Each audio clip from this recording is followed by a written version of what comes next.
Les sports grandissent, c'est indéniable. Il y a d'autres gens qui remplissent des stades dans d'autres pays, mais même chez nous. Donc c'est clair qu'il se passe quelque chose. Vraiment, je suis super ému. Vous m'avez vu entrer dans la salle, c'était incroyable pour tous vous voir. Est-ce que vous pouvez nous refaire un petit peu les bracelets verts?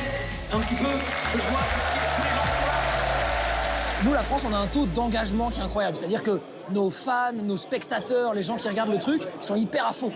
Et on les voit dans les événements internationaux. Dès qu'il y a un Français, ça gueule de partout, tu vois, ils foutent le bordel. C'est un truc qu'on aime bien.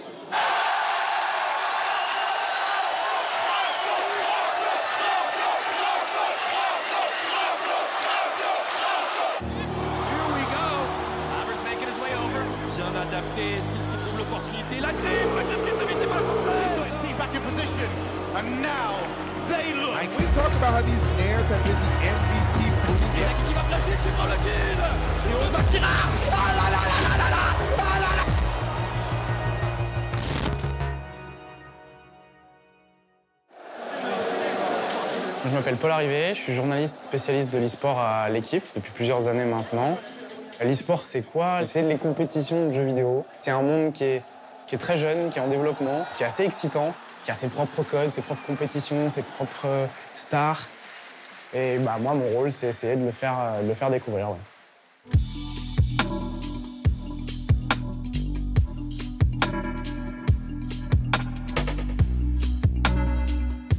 Raflo, c'est un très jeune joueur de Super Smash Bros Ultimate. Super Smash Bros Ultimate, qu'est-ce que c'est? C'est un jeu de combat un peu particulier, assez cartoon, où on peut voir Mario et Pikachu s'affronter. Raflo, il a 16 ans, donc il est très jeune. Et ce qui est intéressant avec lui, c'est qu'il fait déjà partie des meilleurs joueurs français de Smash, alors qu'il a commencé la compétition il n'y a pas si longtemps que ça. Ce qui va être intéressant de savoir avec Raflo cette saison, c'est est-ce qu'il a les épaules déjà pour rester parmi les meilleurs joueurs français, et surtout, est-ce qu'il a les épaules pour faire partie des meilleurs joueurs du monde de Smash? Pour moi, il a le potentiel pour devenir l'un des meilleurs joueurs du monde. Si ce n'est le meilleur joueur du monde, s'il continue de travailler. Pour un petit garçon de 15 ans, quand je l'ai connu, il était très terre à terre. Il me disait, la première chose qu'il m'a dit, c'est « moi, je veux pas arrêter l'école. Je veux devenir ingénieur, je veux pas arrêter l'école, je veux continuer les études, je veux pouvoir nourrir ma famille plus tard, je veux pouvoir aider ma maman, etc. et tout. » Mes parents, ils viennent de Turquie, on est d'origine kurde. Et mes parents, ils sont pas nés en France. Donc on est venus, ils sont venus en France quand ils avaient 16 ans, 17 ans, ils étaient relativement jeunes, ils avaient plus ou moins mon âge. Et ils sont venus vivre ici, ils ont travaillé, ils n'ont pas eu forcément la chance de pouvoir étudier, forcément vu qu'ils connaissent pas la langue. Et du coup, bah, nous, on est nés ici, en 93, depuis tout petit, en fait. Tu travailles quelque part? Ouais, c'est ça. En fait, il va que au cours obligatoire, c'est pour avoir sa bourse. C'est un très bon élève, il avait des 17 de moyenne au collège quand même. Il avait des 17 de moyenne et même actuellement, il a des très bonnes moyennes au lycée.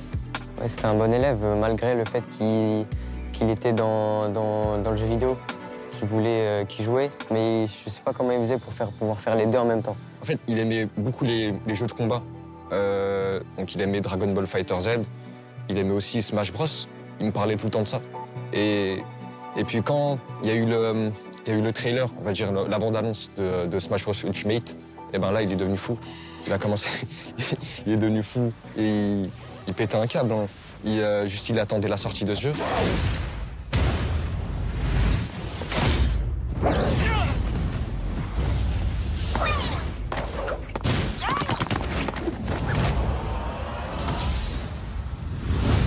Donc on a commencé à jouer ensemble sur Smash Bros et j'étais très nul. Et il m'explosait sur le jeu. Enfin, j'étais pas à son level. J'ai vu que sur Discord, il participait à des tournois. Il m'expliquait qu'il participait à des petits tournois. Et c'est à ce moment-là qu'il a vraiment commencé à devenir un joueur pro. Là, le tournoi il se déroule à l'espace culturel de Drancy, du coup, dans la ville que j'apprécie beaucoup. Et en plus de ça, en fait, quand j'étais en primaire, en CP, je crois, j'avais fait un spectacle exactement au même endroit où je joue sur scène maintenant. Ça me fait bizarre. En fait, c'est un concours de circonstances. C'est impossible de prévoir ça. Tu peux pas te dire, ouais, bah, dans 10 ans, je vais être joueur pro et je vais revenir là et je vais jouer. Ce sera moi que les gens vont venir regarder. Je suis en train de faire des maracas à côté dans un spectacle, tu vois, c'est pas pareil.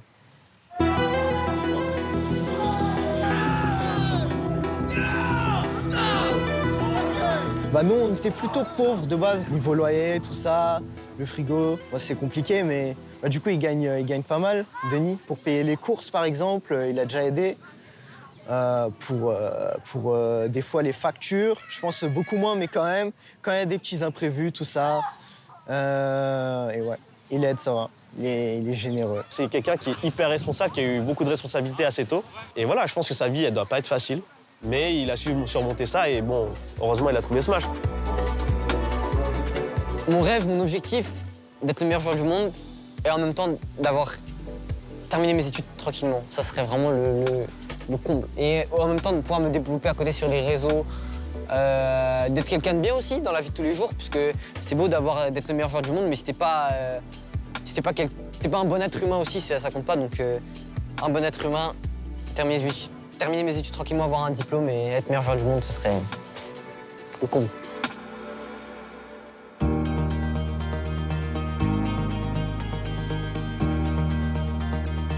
Toucouille, c'est l'un des meilleurs joueurs français de League of Legends. Il a été champion de France.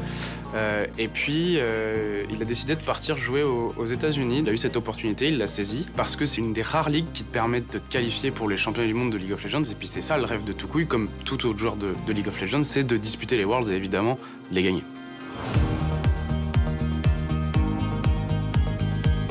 Le gros enjeu pour Toucouille quand il part aux États-Unis, c'est de savoir s'il a le niveau, en fait, pour jouer dans l'élite américaine. Il sort du championnat de France, il va jouer dans une des plus grosses ligues internationales. Est-ce qu'il va y arriver? Quand je suis venu à LA, je me suis un peu renseigné sur ce qu'était la ville. Forcément, j'ai vu qu'il y avait du soleil. Et je me suis renseigné aussi, j'ai contacté quelques Français qui étaient venus ici pour leur carrière en e-sport.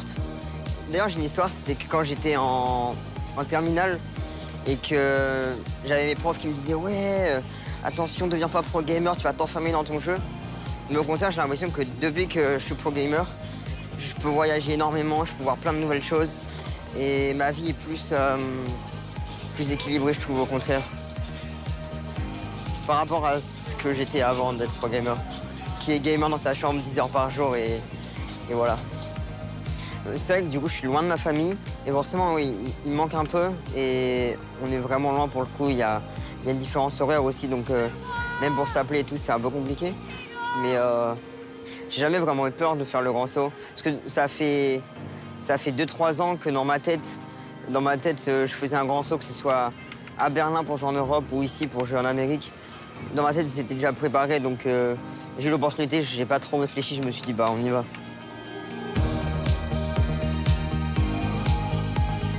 Indéniablement l'un des meilleurs joueurs de l'équipe. Il reçoit beaucoup de demandes.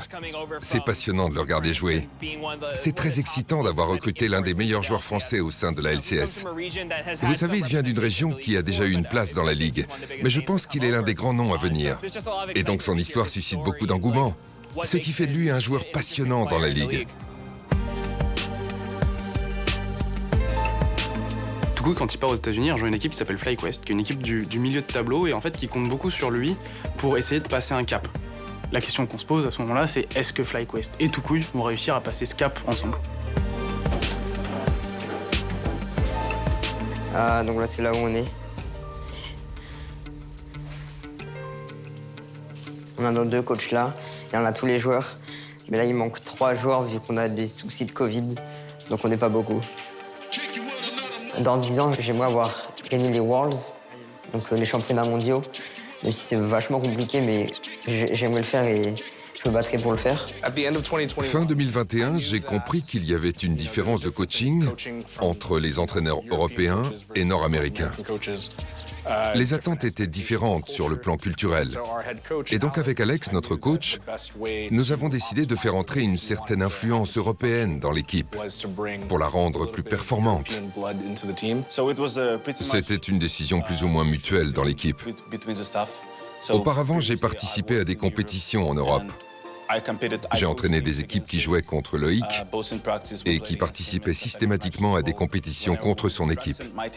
Il m'a toujours impressionné dans le bon sens du terme. C'est un bon garçon. Il y a beaucoup de gentillesse chez lui, c'est un cœur pur. C'est ce que nous aimons beaucoup chez lui. Passer de la LFL à une région majeure, que ce soit la LCS ou la LEC, représente un gros défi pour lui.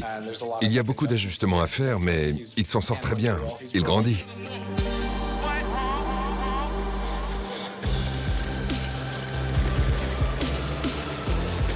Rocket League, c'est un jeu de foot en réalité, où les joueurs ont été remplacés par des voitures télécommandées. L'un des meilleurs joueurs au monde aujourd'hui est français, il s'appelle Vatira, il a 16 ans, il vient des Hauts-de-France et c'est un crack. Vatira, il rejoint la Carmine Corp au début de la saison 2022-2023. C'est un peu un rêve pour lui, parce qu'il appréciait beaucoup cette équipe qui est extrêmement populaire en France avec beaucoup de fans. S'il recrute Vatira, c'est pour être champion du monde dès 2023. Donc on se demande, est-ce que Vatira et la K-Corp ensemble vont réussir à atteindre cet objectif? Là, on va au loco de la K-Corp pour justement tourner notre annonce et prendre des photos. En gros, c'est ce qui va se passer.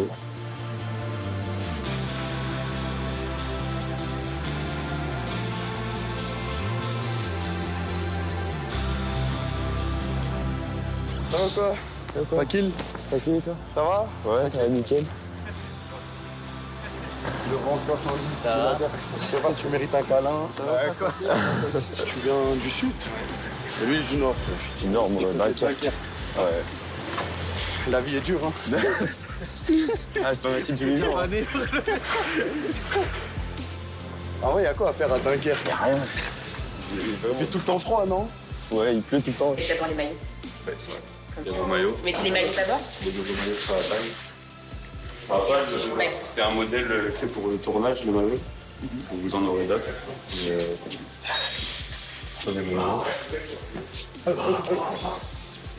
Ça va être maquillage.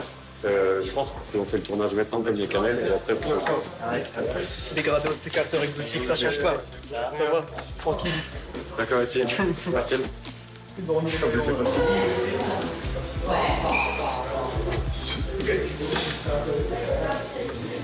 La chaîne quelle la meilleure?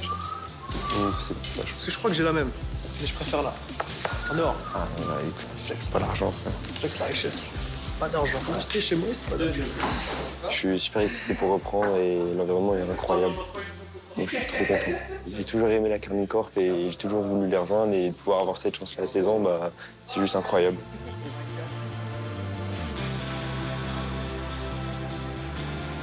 C'est un rêve qui se réalise.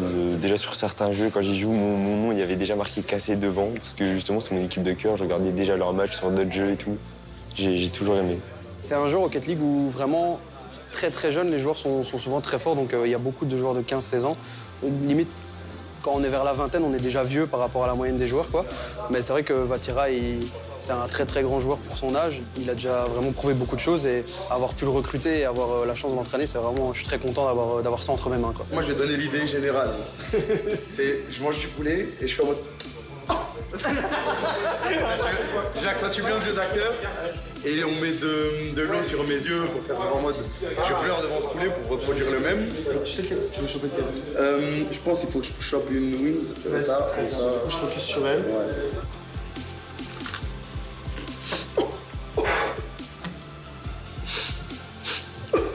Wesh Kamel, pourquoi tu pleures? Il est si bon que ça, ce poulet? C'est pas ce poulet là, Versax. Well, so many chances here for boys, but again, if they cannot finish, doesn't matter how creative they are on the stretch. Final 45 seconds, and that's a missed touch! Oh, no! Mistake on the goal line, and the game's back tied up. How does this happen? This is what Land does. This is what Landon does. Super lucky. When is he does get a touch, but both players had wasted boost. Here comes Rise. He doesn't have any boost himself, but they're just abusing the backboard. He's got his flip. He uses it, and Vatira strikes again. See if you really now. You really ain't ready now. You haters just in the crowd, but still I just look around. Now you with me now. Why you with me now? La vidéo va faire plusieurs centaines de milliers de vues. Et en fait, on fait ce genre de vidéo, ce genre de contenu, parce que nous, on a une grosse communauté derrière le club. Donc il faut qu'ils apprennent à connaître les nouveaux arrivants, qu'on les fasse rire, qu'on les fasse découvrir un peu plus les joueurs qui arrivent, leur personnalité, etc. Et quand tu crées ce lien avec la communauté, derrière, la communauté, elle te le rend et elle va les soutenir jusqu'au bout, peu importe ce qui se passe dans la compétition. Un maximum de bruit pour Nico! Kalachnikov, c'est un ancien joueur professionnel de Fortnite. C'est un garçon qui a fait une préparation militaire et puis il a saisi l'opportunité d'avoir une place dans ce milieu, sur cette scène professionnelle, parce qu'il faisait partie des meilleurs joueurs français. Il a arrêté assez tôt, à 20 ans, 21 ans. La scène professionnelle l'a un peu épuisé, il en avait marre, donc il a décidé de stopper sa carrière de joueur professionnel de Fortnite très jeune. Puis il est resté chez Vitality, il est devenu ambassadeur du club. Est-ce qu'il va réussir sa reconversion dans l'e-sport tout en se créant un peu ce rôle sur mesure pour lui?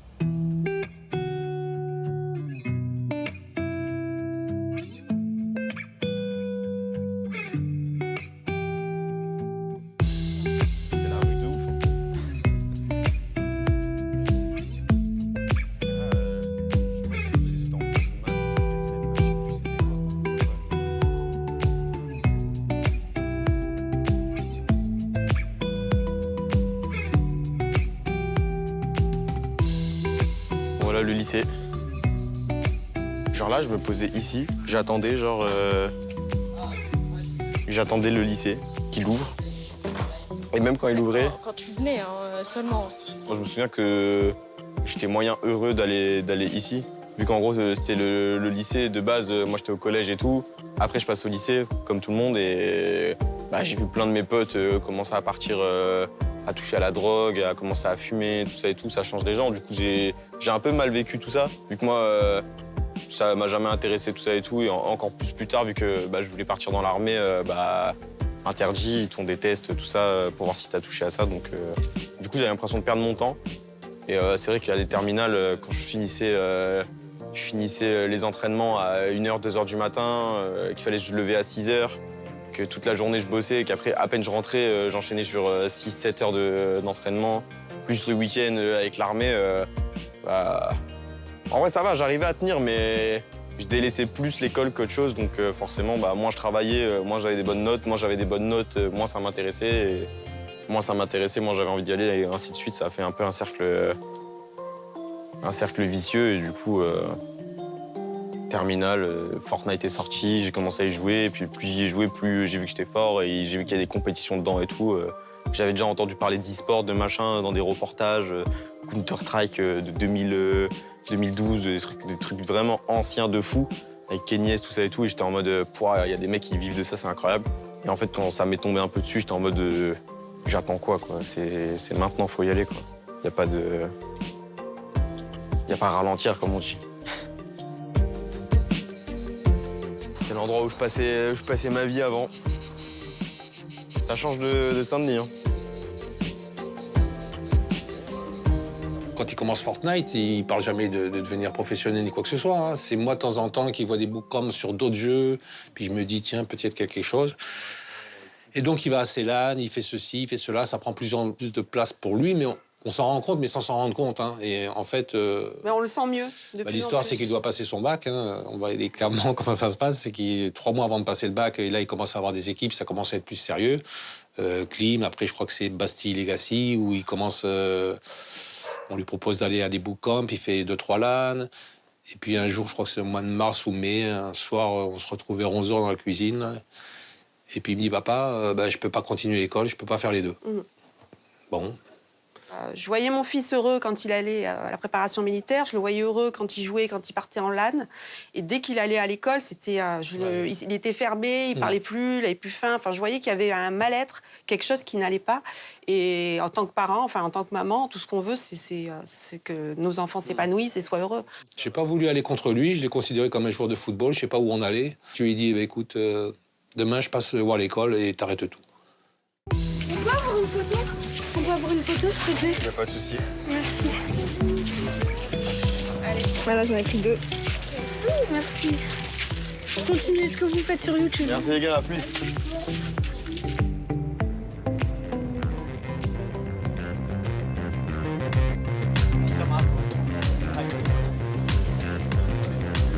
Laure Vallée, c'est l'une des figures de l'e-sport français. C'est quelqu'un qui est multitalent. Elle fait beaucoup de choses dans l'e-sport, mais elle s'est surtout fait connaître en étant présentatrice et intervieweuse. Laure, c'est aussi l'une des rares figures féminines de l'e-sport, parce que c'est vrai que c'est une discipline qui est censée être mixte, mais au sein de laquelle on voit assez peu de femmes. Laure, c'est quelqu'un qui crée toujours plein de choses. La question, c'est de savoir, est-ce qu'elle va avoir de nouvelles opportunités cette saison?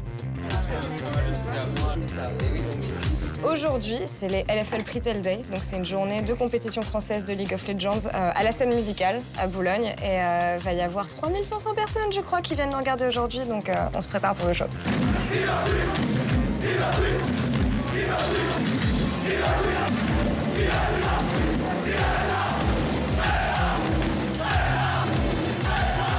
Il y a beaucoup d'événements offline, mais avec le Covid, la pandémie, etc., c'est vrai qu'on avait un peu arrêté. Et là, depuis l'an dernier, ça commence à reprendre doucement. Donc on est toujours très content de pouvoir voir les équipes sur scène, voir les fans, voir le public. Contente que ça reprenne.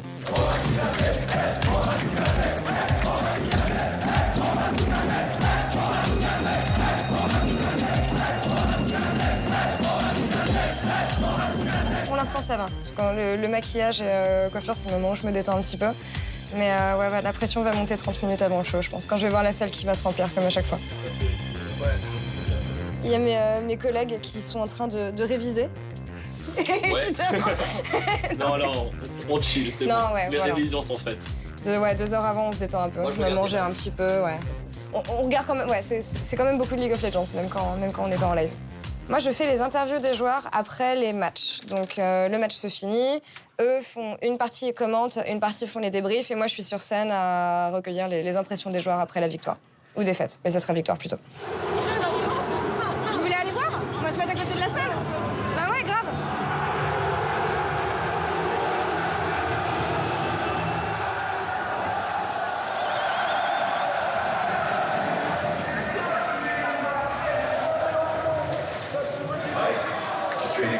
Merci beaucoup, c'est gentil. Ça va très bien, très content d'être ici. Il y a une lumière si tu veux. Hop. Voilà. Partir plus intensément dans le pré-show de cette grande journée. Je vais directement envoyer la parole à la reine de l'e-sport qui nous fait l'honneur d'être présente avec nous ce soir. Bien entendu, Gugu, qui a son micro à l'e-sport et qui est de l'émission. Merci. Merci beaucoup, Trixou. Bonjour, Boulogne-Billancourt.